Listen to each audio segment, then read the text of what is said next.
You know, this probably isn't the best weather to take a dip. Anyway, today we have a request from the local milkman. Are you my dad? So the request is simply to try to get two zones to work at the same time between two players on the map without messing with the first zone that is spawned and all that good stuff. I'm actually going to take this a step further and also include how to do it with the an opposite team as well. So that way, let's say you're trying to make a game that's like Marvel Rivals or something, and it's a character's ability that spawns a healing circle. So it goes hand in hand with my last tutorial, and we're going to go ahead and do this, so let's jump into it. So for the map setup, we have a zone here. I'm not going to cover the traits it gives because that's what my previous tutorial was about. It's all in here. But for this tutorial, it's actually not required to have any traits on this to make it function like this tutorial is showing. So that's why I'm not going to cover it, and well, I already have a video over that. The most important part though is our object properties, and the name doesn't matter this time, but you'll always want to name your stuff to make sure that you know what you're working with and for better organization. The label is what is actually important. Label 1, 2, 3, 4, it doesn't matter which one you use as long as you have a user label. And I'm using alpha, but if you have objects in your map that are using the alpha label, then you definitely don't want to use that. You'll want to use an unused label. So I'm not using alpha, so I can use alpha this time. As for the rest, the size and everything is up to you, but once you have all the settings set up the way you want, you can just duplicate it. And you can duplicate it as many times as you want because we're not dragging these into the node graph themselves. We don't actually have to worry about that. But I'm going to work with 2. I'll show you 3 or 4 toward the end, but for now, we're going to work with 2. I'm going to do this in steps. I'm going to do it in the first step to show you how to do it for the co-op / single player campaign style, to where everybody's on the same team, so you don't got to worry about multiple teams. The second part will be showing you how to adjust the custom equipment amount, because there is a bug involving that, and of course you don't want a player to have 15 of these things, or 10 I think is the max, and being able to just pop them all out or whatever. So I'll have a slight fix for the bug, but not much of one. And then the last part will be to show you how to do it with multiple teams. So that should just about cover this on the map setup. I'm going to head up here. One thing, I do have an equipment spawner right here. I'm not going to tell you anything about it because it's not really necessary at all. All I'm going to say is it gives me custom equipment A, and it's really fast, so it gives to me really quick. Everything else doesn't matter because I don't think you're going to be using the same settings at all, so it's kind of irrelevant. But we can jump straight into it now, and since we don't got to pull anything into the node graph, we can jump right into it. Okay, so the first node we're actually going to be using is not from events inventory on equipment used actually. Normally that'd be the case, but in this case we're using a custom equipment, so we actually have something better than that. We're going to go to events custom and grab on custom equipment A used, or B or C or D. So it's fantastic, saves on node count and everything. It's pretty good, so that's what we're going to use right now. The next thing we need is from variables advanced, declare object list variable. I'm going to name this one av circles, which is short for available circles, and we're going to set the scope to global. The next thing we're going to do is plug in objects into the initial objects here. So about halfway down the objects category, you'll find get objects by label, and we're going to plug that into our initial objects. The label is the object label or user label you gave your object or your zone out on the map, so that's why that was important. But we have that, so we can move on. The next thing we need is from variables advanced again, and we're going to grab get object list variable because we're going to be working with our list of available circles now. Make sure the information matches on your node there, and what we're going to be doing with this is grabbing the first available circle out of this list. So go to objects and grab get first in objects. We're going to be grabbing the first object out of the available circles, so make sure the object list is plugged in there, and then the object count is 1 because we're only grabbing one circle, so it's going to grab the very first available circle. So now we technically have only one object, but the game won't read it as that. We need to convert it into one object instead of an object list because it's technically just an object list containing one item. So To do that, go to Logic and grab For Each Object. We can plug that into our event, and then our objects for the For Each Object node can come from this now. So now our single object can actually be treated as a single object. And what we're going to do with that single object is remove it from the list of available circles, because if a player is using it, it is no longer available for other players to use. So grab Remove Object from List from the Objects category, and then plug the object list we're going to be removing it from into our Available Circles list. And the object that's coming out is the one circle we are going to be using when activating this equipment. So, now that we have that, we need to make sure the game actually reads the fact that the list has changed. So set object list variable. This is how the game will recognize that yes, that object has truly been removed from the list. Make sure your information matches. And you just plug execute per object, since it's only one time, one object, into the set object list variable, and then the value needs to be the new object list created from removing the one from this list. So now this new available circles list includes all the circles except the ones that have been removed via this script, which right now is 1. So now let's find out what happens to this circle once it's fully ready to be used by the player after it's been removed from the list. To do that, let's go to Objects Transform, because what we want to do is spawn the zone on the player. So use Get Object Position from the Objects Transform category, and we're going to be pulling from the object to the activating player, because we want the activating player who used equipment A, we want their position, because we want the zone to spawn on them. And the next thing we do in the same category is Set Object Position. The object needs to be the circle. The position needs to be the player's position that activated it. And is relative always needs to be false, otherwise you get something really weird going on. Okay, so right now it will function, it will spawn the circles on the player that uses the equipment. However, they won't despawn, they'll stay there forever. So if that's what you want, well, congratulations, this is your script. But assuming you don't, like most people probably wouldn't, we don't want it to stay there forever. So let's give it a duration. So go to Logic and go to Wait for N seconds and plug that in there. I'm going to give it 15 seconds. I think that's enough for a good example to be given.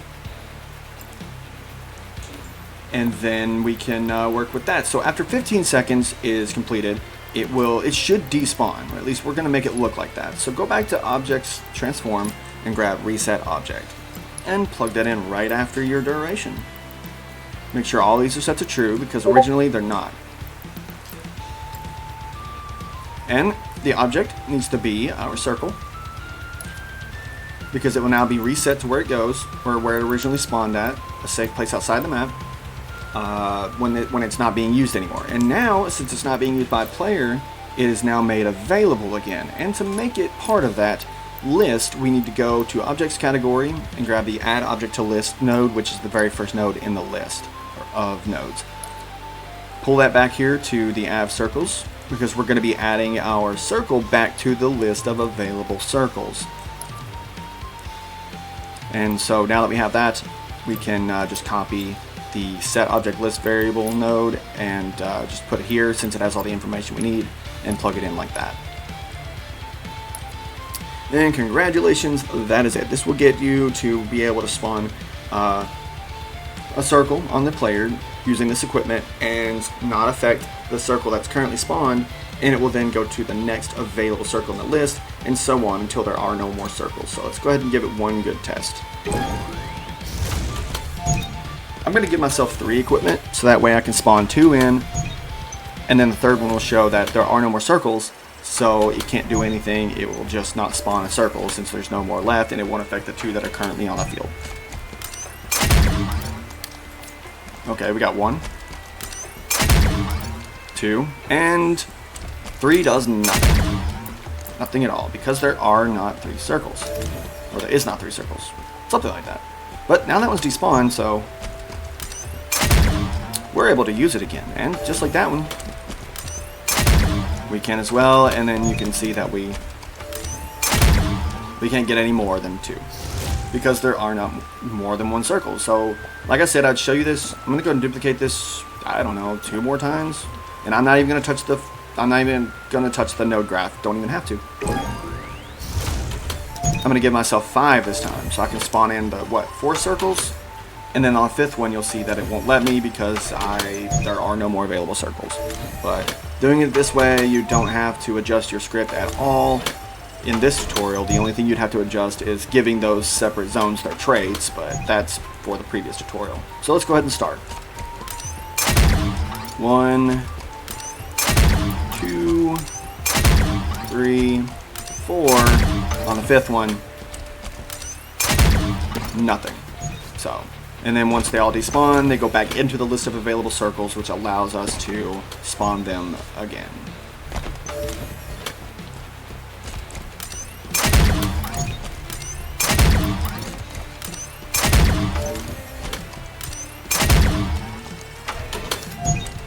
Yeah. So there you go. Let me go down here and get rid of these because they're not necessary now. One little note before we start step 2. Step 3 will begin from this point right here, from this script right here is where step 3 will start from. We're not going to include step 2 as where we're starting from in step 3 because I'm going to include what we do in step 2 as part of step 3. So that way you don't have to, it'll get convoluted and confusing if I tried to do it the other way and just continued on. It would be better if I did it like this. So we're going to start right here from step 3.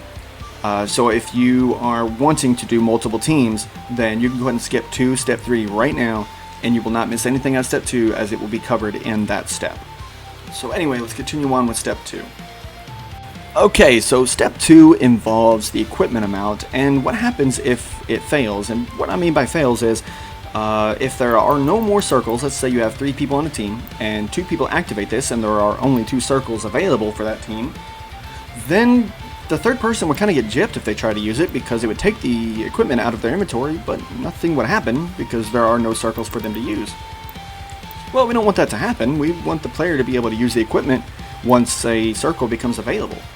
You know, if they accidentally use it beforehand, well, we're going to protect them and make sure that they don't waste it by accident. So let's go ahead and hit clear and disconnect our event from the for each object here, because we're going to insert a branch after that.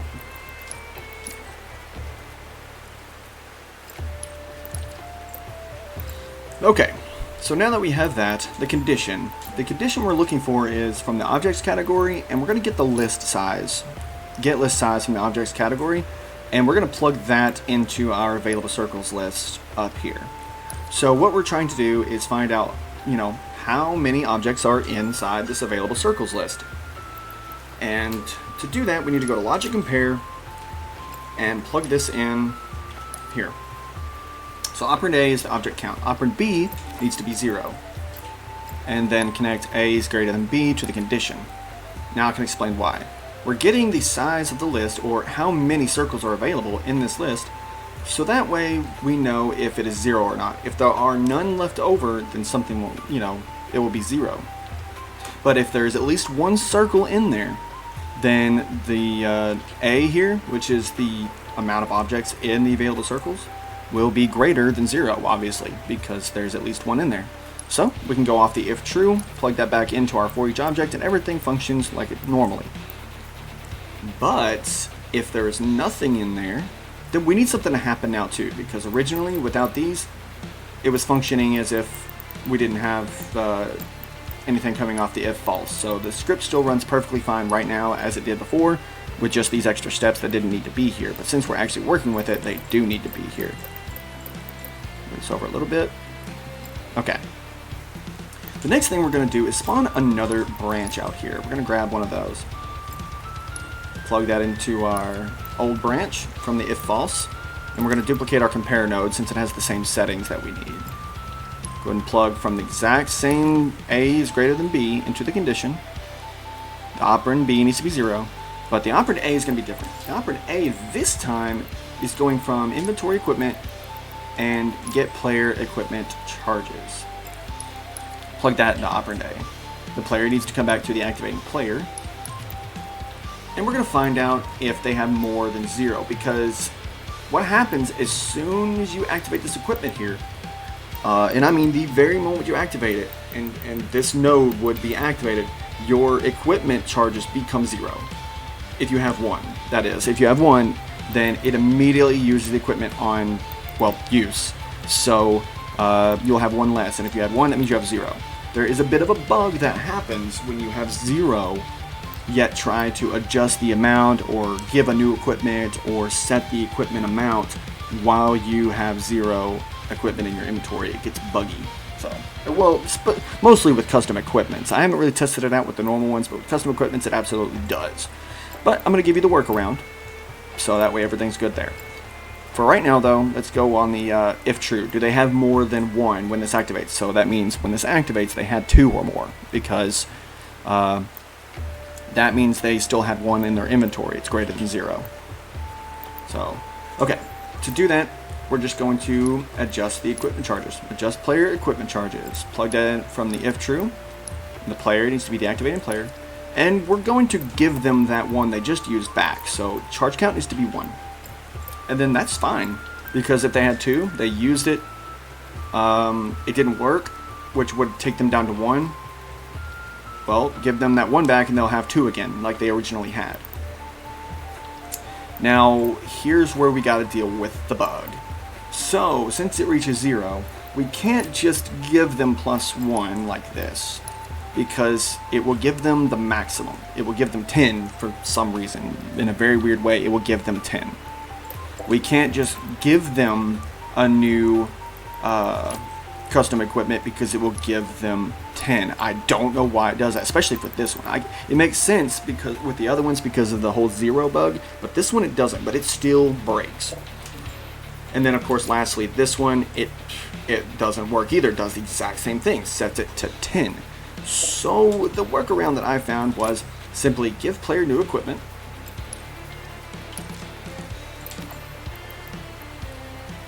select custom equipment A from the list, connect the player back here where it's supposed to be, to the activating player, and once it gives you the 10, you now no longer have 0. Now we can adjust the equipment charges. So grab that, change the account to -9. It's going to take 9 away. If you have 10, -9, that means 1.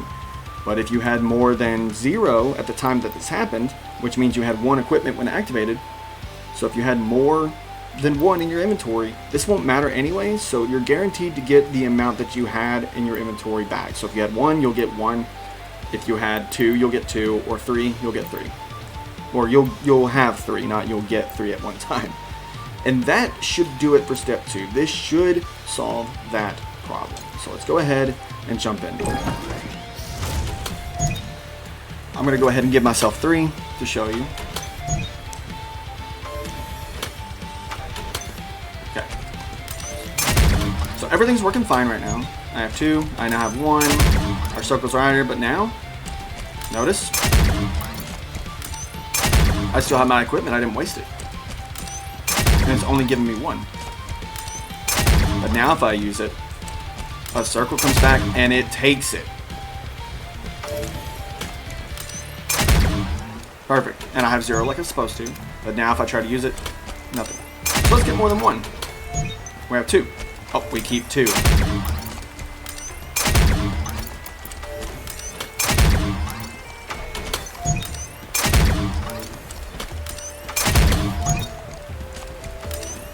We keep 3. Or 4. And so on. So that is a way to make sure that you don't have to worry about the player accidentally wasting one of their equipments when a circle is not available for whatever reason. That is your fix of the bug too, to make sure all that's good. So now that we've got part 2 out of the way, if that's all you need and you wanted it for a single player or co-op mission, then you're good here. You don't have to watch part 3 or step 3, as it is not related to what you got to do. So if this is all you need, I hope you enjoy the video, and I hope that's all you need. You can skip to the outro if you care about that kind of thing, but you can go ahead and click off and just do what you got to do. So I'm going to clear these and we're going to start on step 3, which is a little bit more complicated.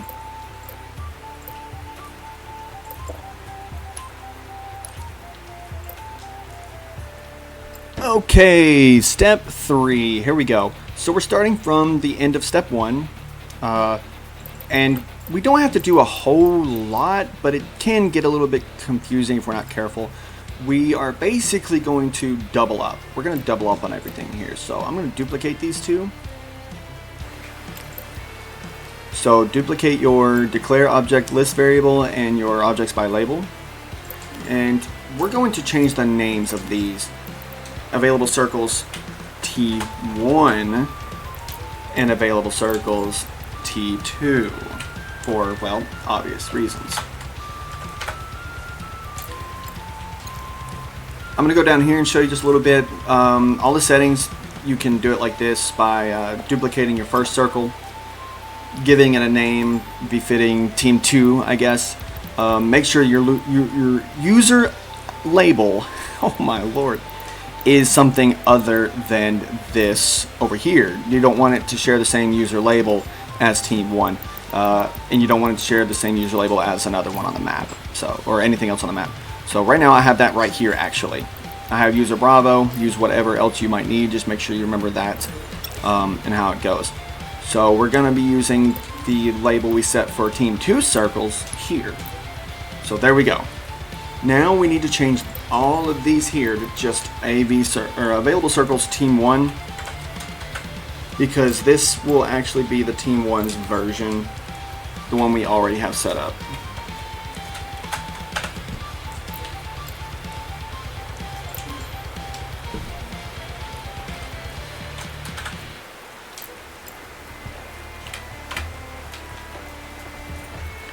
So now that we got all that changed over, let's go ahead and disconnect that.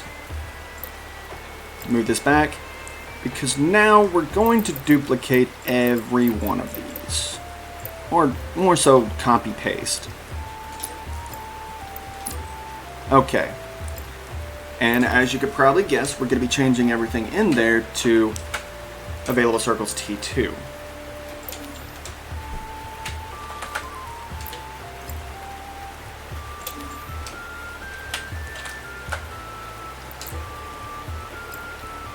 Okay, so now we need to connect it to our event.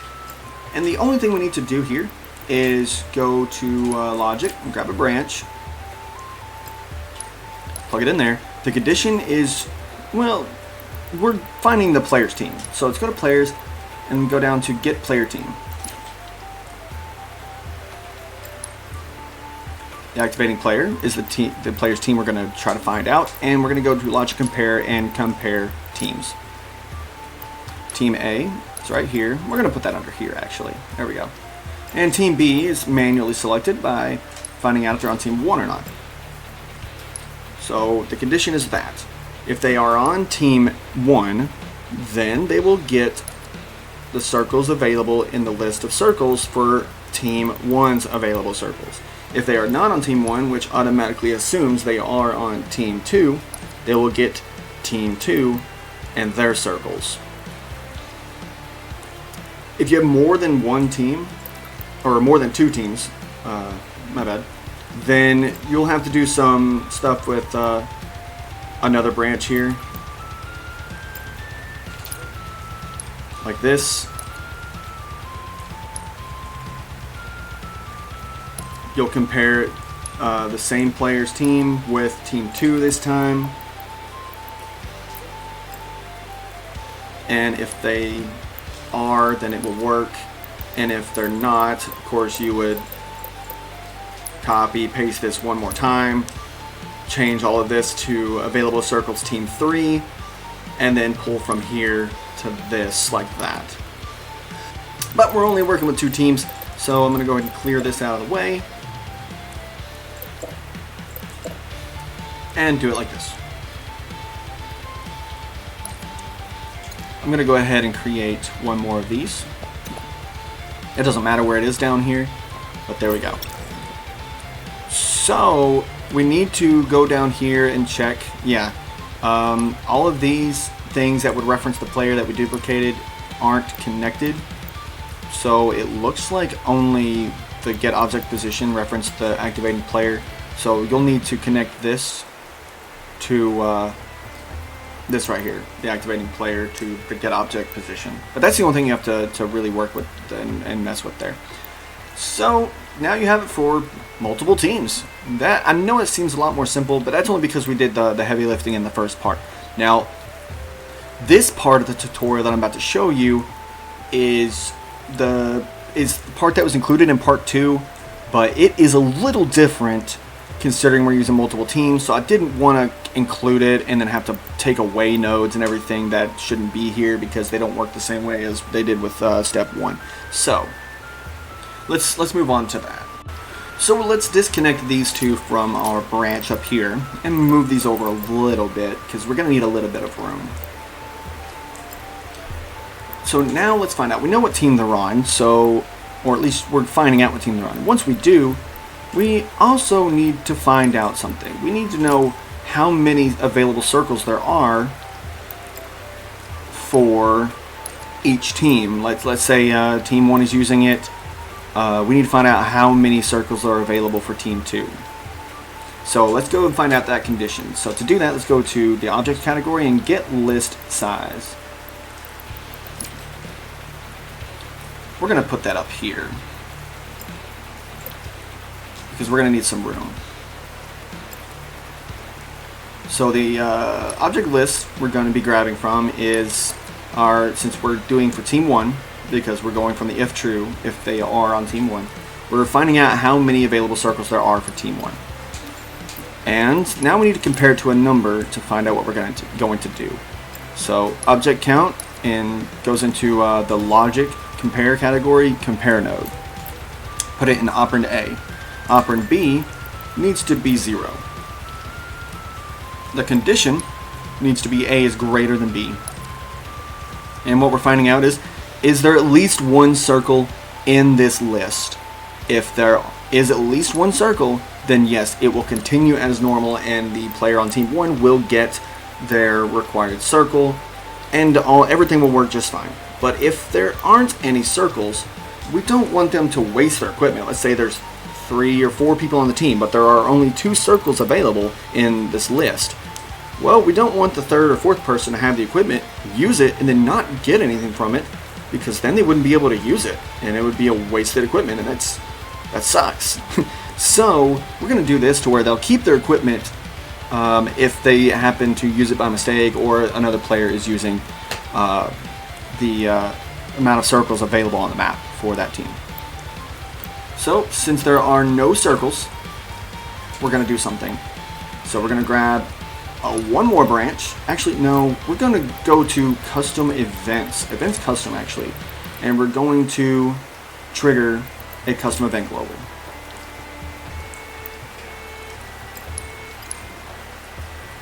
There we go. Move that here. The identifier here, we're going to call this EQ count. And we can do it like this, and we have to do it like this because both teams are going to be able to use it like this.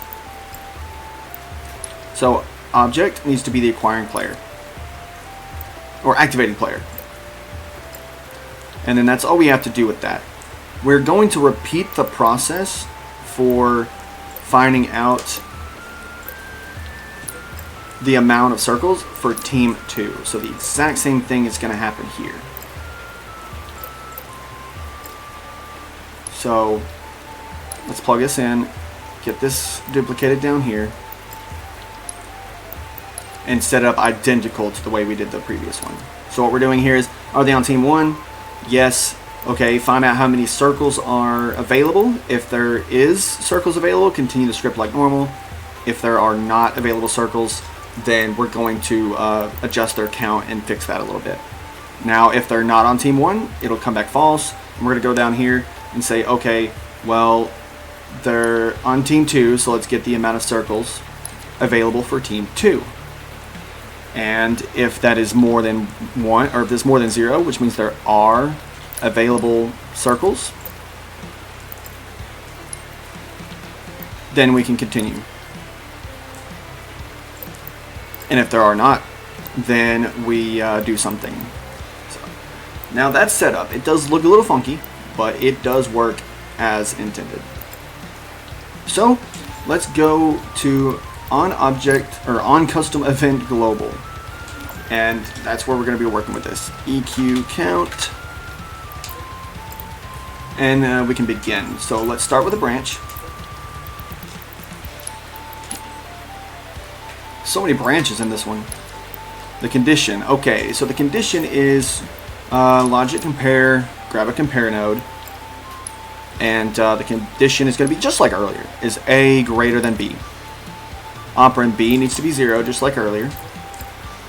And now let's go to inventory equipment and grab get player equipment charges. There's a reason we got to do this, because of a bug and all that good stuff. So the player needs to be object, because that's why we plugged the activating player into the object here, so it can be transferred over to this one when it's activated, and it will get the right player due to how we set it up. Charge count, plug that into operand A. Now keep in mind, when you activate a custom equipment or equipment, your charges and how many you have in your inventory, if you have 1, it immediately becomes 0. As soon as you use an equipment, it is taken out of your inventory, like on that tick. It is right then and there. So once you activate this, you always have 1 less than what you started. So if you have 1, then you now have 0. If you have 2, then you now have 1, and so on. There is a bug though that involves 0 equipment charges, but we'll cover that when we get to it in just a moment. Right now, let's assume that they have 2 in their inventory and they just used 1, which would bring them down to 1 normally, so it's still greater than 0. But it didn't work, it failed, so let's give them their equipment back until they are able to use it. So go to inventory equipment, it's the very first node, adjust equipment charges. Plug that into the if true from the branch, and the player is the object or the activating player from up here.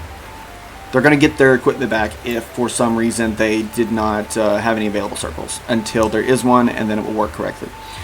So that one works fine. Now let's talk about the bug, because now we're there. So the bug is funky because we can't just take this and give them 1 more because they have 0, because it'll bug out and give them the maximum. It will give them 10. If you give them a new equipment, let's see, give player new equipment, and you choose custom equipment A, B, C, or D, it will give them 10 for whatever reason.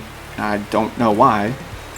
And same for set player equipment charges. It gives them 10 no matter what number you give. It's bugged whenever it reaches 0. Whenever your equipment count is 0 or you don't have any equipment, it bugs out. And I have no idea why it does that. But I've got you a fix for this specific situation. So that's why we're doing it like this. Grab give player new equipment, because if they have 0, which means if you had 1, it is now 0, bring that into if false. So if it is not greater than 0, which means it is 0, then we're going to do something here. We're going to go ahead and plug that back into object here, because it's the activating player. Equipment type, set that to custom equipment A, and then we're going to get 10. Well, we don't want that, but now that we have more than 0, it won't bug out. So we know that the person who just got this bugged out has 1 in their inventory. So we can set this to take away 9. So the player who activated it and they had 1 in their inventory, which then became 0, it would give them the new equipment, which would give them 10, and then immediately remove 9 to give them 1 again. So up here it's safe. If they have 2 in their inventory, they'll have 2 in their inventory when it fails. 3, same way. 4, same way. But if they had 1, it'll adjust it to where they'll be reset to 1 anyway. So you don't have to worry about either one of these messing with each other, and that will do it. Yeah, that's a good bit of scripting. I can see that now, but that's how it works. And it'll work pretty good, I think. So let's go ahead and give it a test. I'm going to give it a test for Team 1. And it's going to be kind of difficult to really show you it working for Team 2.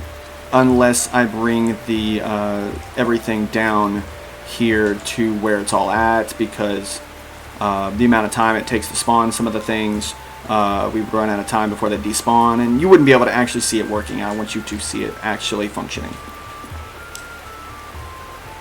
Okay, so let's give this a test. Okay, so let's start with team 1. Let's get about 3. Okay. Takes one of team 1, circles another one. And then now, check it out. We still got the 1.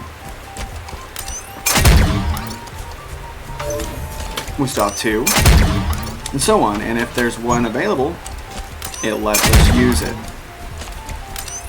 And if there's none left, and we have 0, perfect. And then none available, and so on. So we don't have to worry about not being able to use the equipment again, because you'll get it back.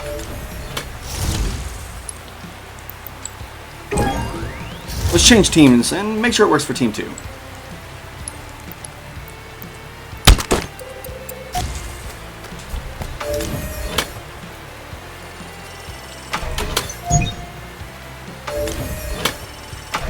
Alright, let's see if Team 2 circles move this time.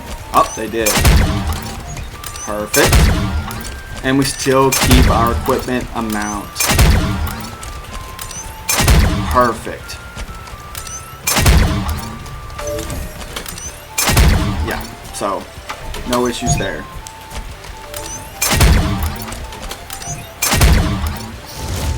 And that should do it. It's really not possible for me to get a good look at this script in its entirety, because the words are going to be too small and everything like that. But if you need it, there it is. But I'm sure that it's just way too small to see. But that is the script.